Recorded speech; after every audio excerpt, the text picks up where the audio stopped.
Buenos días, estimados estudiantes de cuarto de secundaria. El día de hoy, en el curso de Historia del Perú, vamos a trabajar sobre el tema llamado el Ochenio. La primera parte sobre el gobierno de Manuel Apolinario Odría, del 48 al 56. El Ochenio. Este nombre característico, Ochenio, se toma o se basa tomando en referencia a los 8 años de gobierno de Manuel Apolinario Odría en el poder. ¿Quiere decir que se excedió en su periodo de gobierno? Sí. Vamos a analizar su gestión, cómo llegó al poder y la parte final de su gobierno. ¿Cómo llega al poder Manuel Apolinario Odría? Odría llega al poder mediante un golpe de Estado, ¿ya? ¿Dónde se realiza este golpe de Estado? En Arequipa.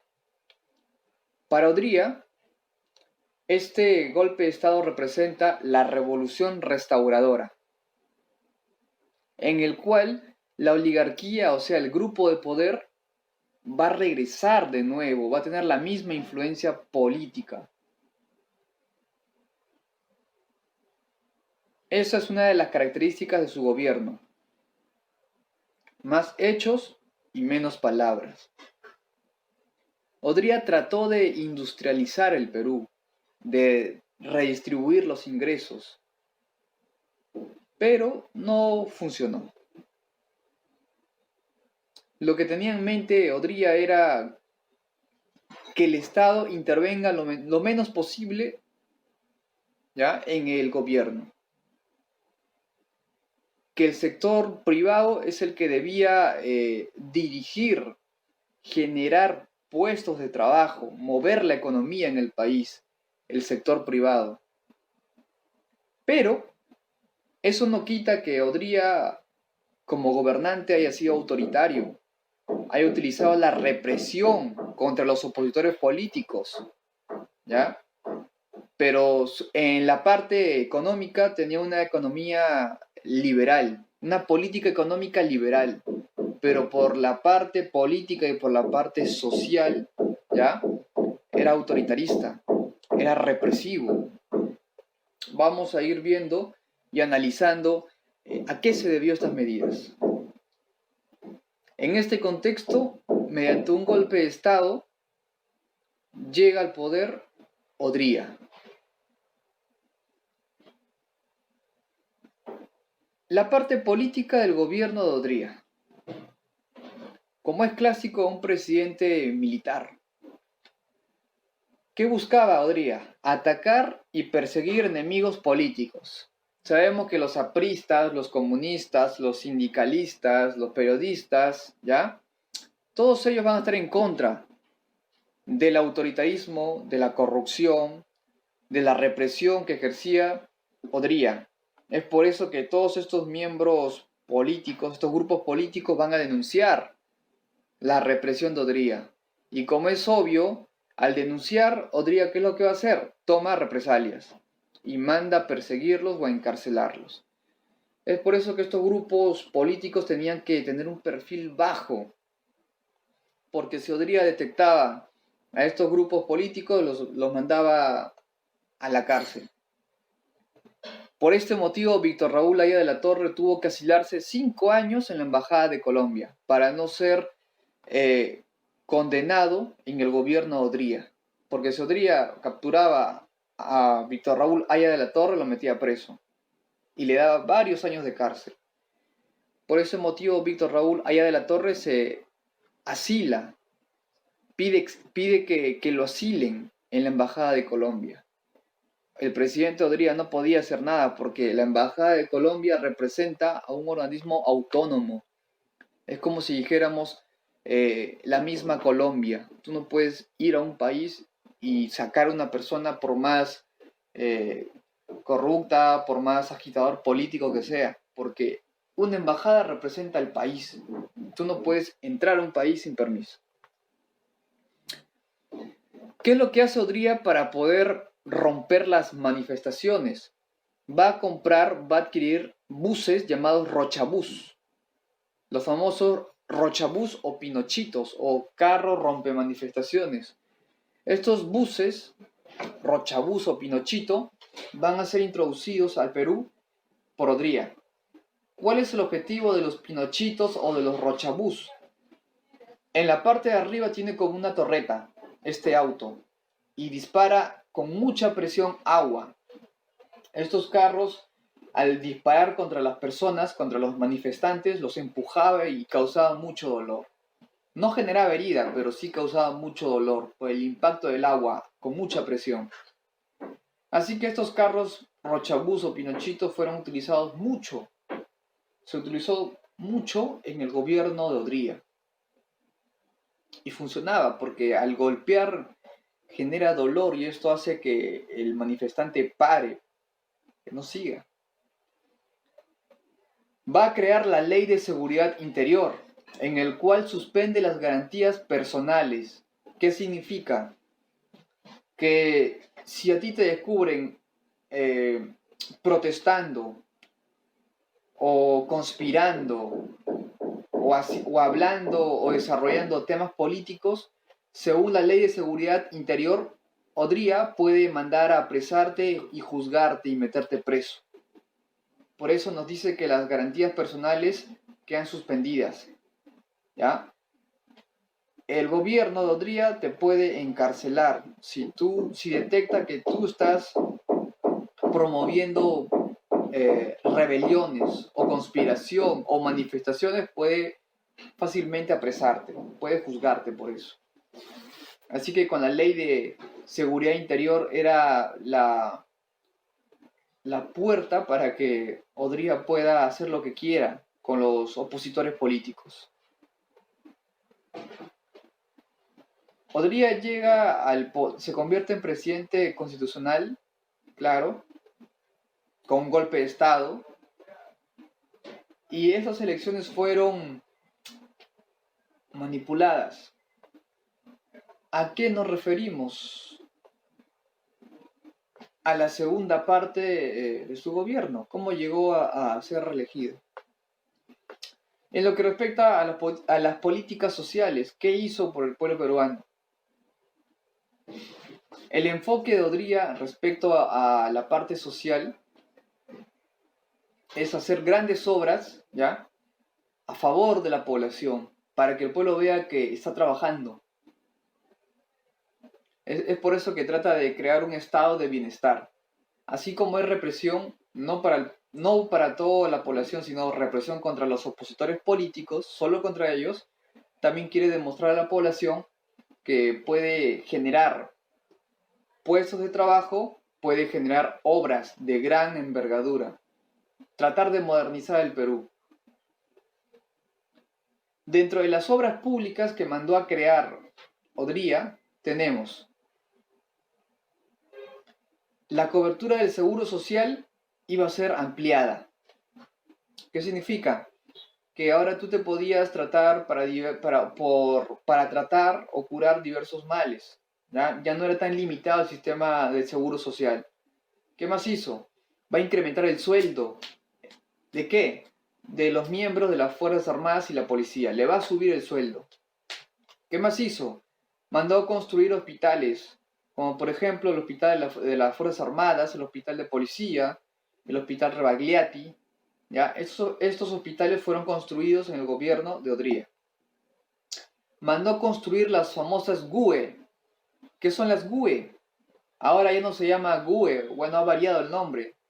Las GUE son las grandes unidades escolares, los colegios que tienen una gran infraestructura, son muy grandes. ¿Ya? Estos colegios fueron creados en el gobierno de Odría, las famosas unidades escolares. La educación se va a masificar. Respecto a lo que es política asistencialista, van a comenzar a migrar de provincia a Lima. Y algo muy importante también, las mujeres pueden votar. Se da el famoso voto femenino. Odría permite que las mujeres puedan votar, no solo en las municipales, sino ir un paso más allá en las presidenciales. Voto presidencial en el caso de las mujeres, que antes estaba prohibido. ¿Qué más se construye? Se construye el Estadio Nacional, ¿ya? El Estadio Nacional. El Estadio Nacional se construye en 1952, en pleno gobierno de Odría. En el 2011 se va a renovar de nuevo el Estadio Nacional, pero el presidente responsable de la creación del Estadio Nacional fue Odría. Se crea el Ministerio de Educación, no el actual, porque el actual está en otro lugar. Se crea el primer Ministerio de Educación. ¿En qué parte de Lima se encuentra este ex ministerio? Se encuentra en lo que hoy conocemos como el Parque Universitario, lo que vendría a ser hoy el Hueco, parte de Abancay. Al frente del Parque Universitario está un edificio, ¿ya?, que en su tiempo sirvió de Ministerio de Educación. Era un edificio moderno para la época, ¿ya? Pero actualmente ya no funciona el Ministerio de Educación aquí, sino que funciona organismos judiciales. Fue reemplazado.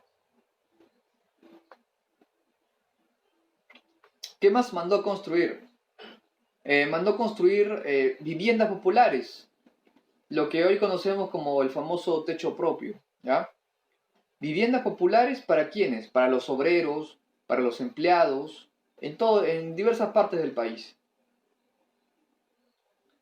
Se van a crear unidades de viviendas, como por ejemplo Matute, Santa Marina, La Perla, Lima Callao. En estos lugares se manda a construir viviendas colectivas. También se manda a construir el Centro Vocacional de Huampaní. ¿Cuál es el objetivo? Que las familias peruanas vayan a divertirse. Se construyen las grandes unidades escolares, como por ejemplo el que queda en San Isidro, otro que queda en Cercado de Lima. Un ejemplo es el Colegio Guadalupe.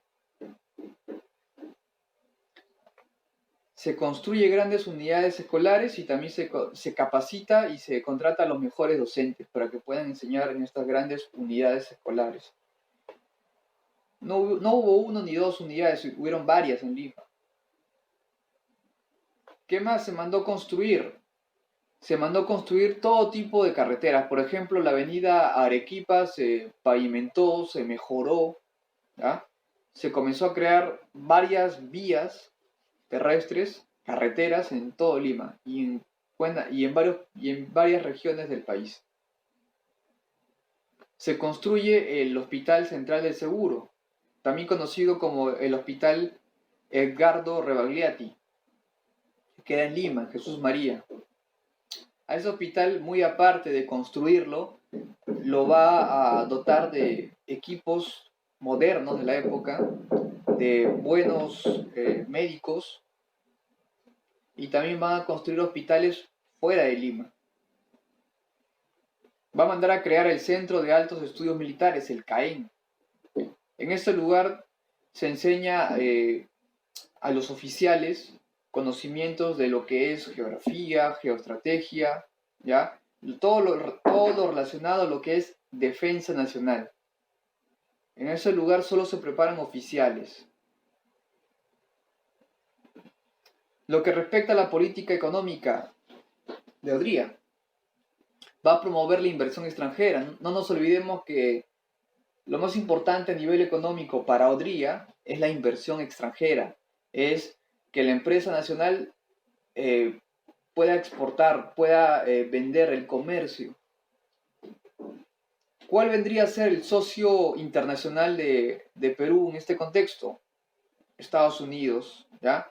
En este contexto no fue bien, de cierta forma, porque se da la guerra entre Estados Unidos y Corea. Y al haber una guerra se necesita materia, ya sea en metales, en fibras o en productos agrícolas. Así que la inversión y la exportación, sobre todo, va a aumentar en este conflicto. El Perú, como ya recibía fuentes de ingreso producto de la exportación y de la inversión extranjera, comenzamos a devolver lo que teníamos como deuda externa. Se reinició el pago de la deuda externa, producto de que ya ingresaba dinero, había cierta prosperidad económica. Habían ciertos beneficios tributarios a la inversión, ya sea extranjera o nacional. Habían ciertos beneficios, como que si tú, por ejemplo, contratabas a una gran parte del personal o contratabas más mano de obra, te iban a reducir ciertos tributos, porque estás generando puestos de trabajo. Se produjeron mayores exportaciones en lo que es mineras, por ejemplo. Tenemos Marcona, Cerro de Pasco, la Souder, tenemos las pesqueras, la famosa IPC, ¿ya? Se va a producir más exportación de minerales, ya sea de productos hídricos o ya sea de petróleo.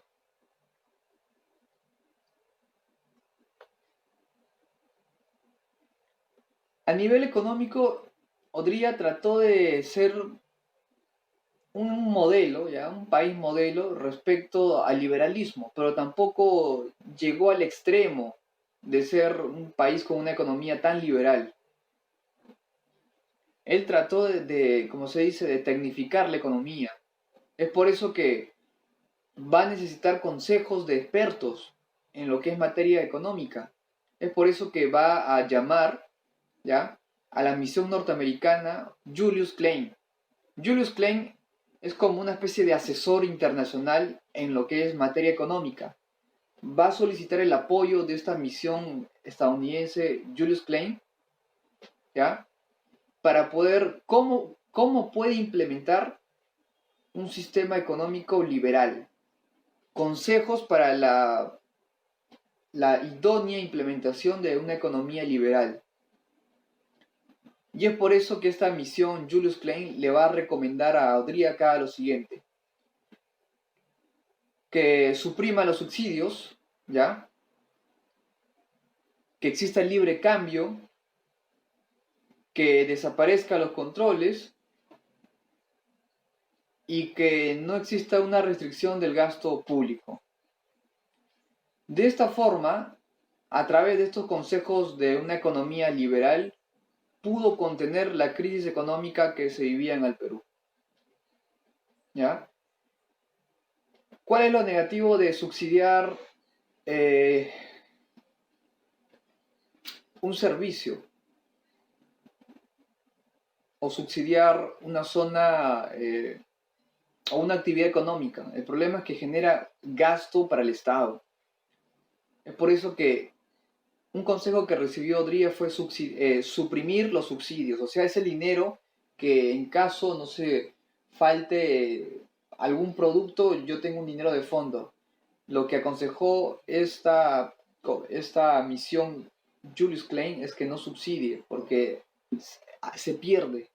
Ese dinero no debe gastarse en subsidios, sino a guardarse. El libre cambio, muy claro.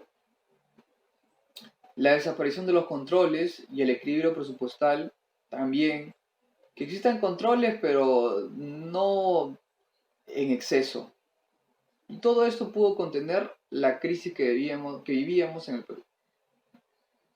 ¿Qué cambios sociales ocurrió a mediados del siglo XX? Por ejemplo, en nuestro Perú, en nuestra población, se produce una gran explosión demográfica. ¿Qué significa? Que la población que vivía en provincia, los provincianos comienzan a migrar.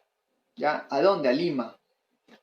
Se produce la primera gran explosión demográfica.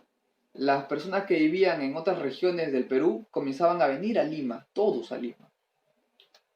Por lo tanto, la zona urbanizada comenzó a expandirse. Se produce un avance de la urbanización. No quiere decir que las personas que venían de provincia o de otras regiones iban a vivir en urbanizaciones. No. Quiere decir que producto de la actividad económica, producto del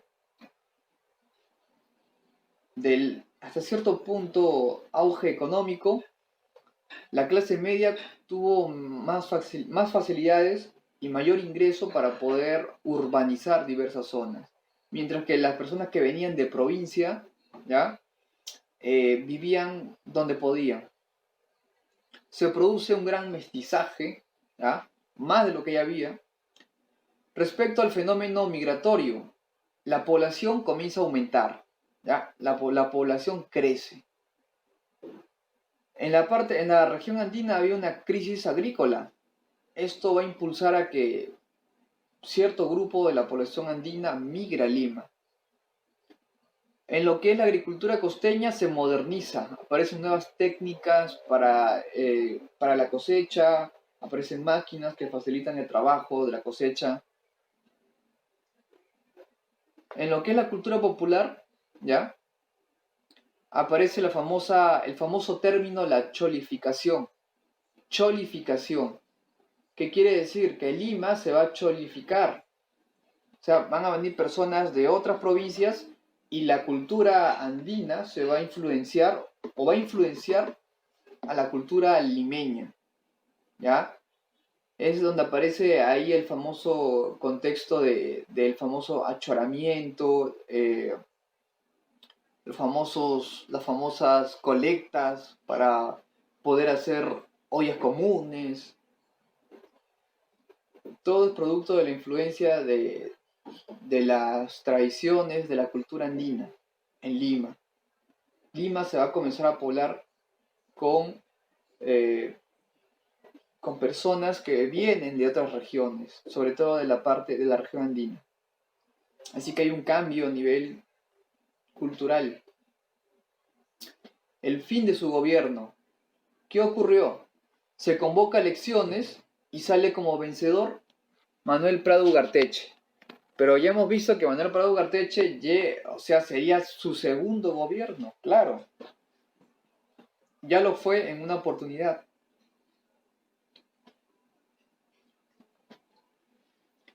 ¿Qué ocurre en este contexto? En el 54, el gobierno de Odría no la estaba pasando bien. ¿Qué ocurre? El general Zenón Noriega, que era parte del gobierno de Odría, era una de sus manos derechas, fue acusado de conspirador. Y como fue acusado este general, que era la mano derecha de Odría, de conspirador, fue desterrado a Estados Unidos.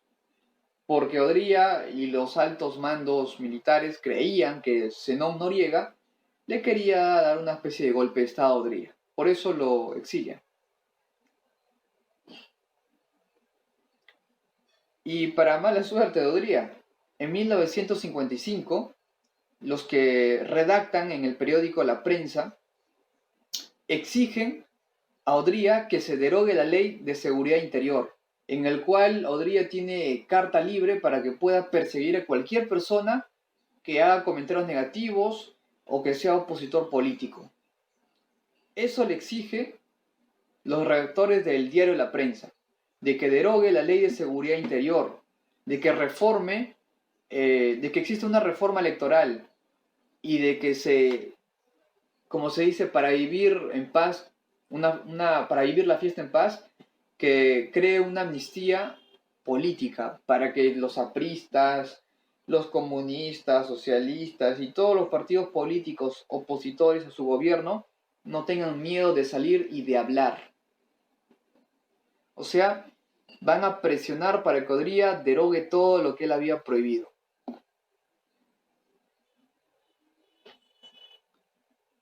¿Qué pasó? La coalición que era contraria al gobierno de Odría se reúne en el Teatro de Arequipa para hablar de temas políticos. ¿Y qué pasa? Van a llegar personas de la nada que estaban patrocinadas por el gobierno de Odría y van a comenzar a atacar a todos los que estaban en la reunión. ¿Esto qué genera? Esto genera que el malestar que vivía gran parte de los grupos políticos en el Perú, el malestar aumente todavía. Como resultado, la ciudad se declara en huelga de general y van a exigir que destituyan al ministro de gobierno. que en ese entonces era Zañartu, Esparza Zañartu. ¿Qué hace Odría? Odría, al verse presionado, si él enviaba a las tropas militares, iba a hacer que el problema sea peor todavía, ¿ya? Y no le quedó de otra al ministro de gobierno Esparza, Zañartu, que renunciar. Porque se da cuenta que Odría, si envía al ejército, va a ser peor. Ya no va a ser una huelga general a nivel Lima, sino va a ser en todo el Perú. Y esto va a ir a más. Así que Esparza Zañartu tuvo que renunciar. No le quedó de otra. ¿Ya? ¿Qué pasó? Aparecen otros movimientos casi parecido a la coalición nacional. ¿Ya? Movimientos políticos que querían sí o sí las elecciones.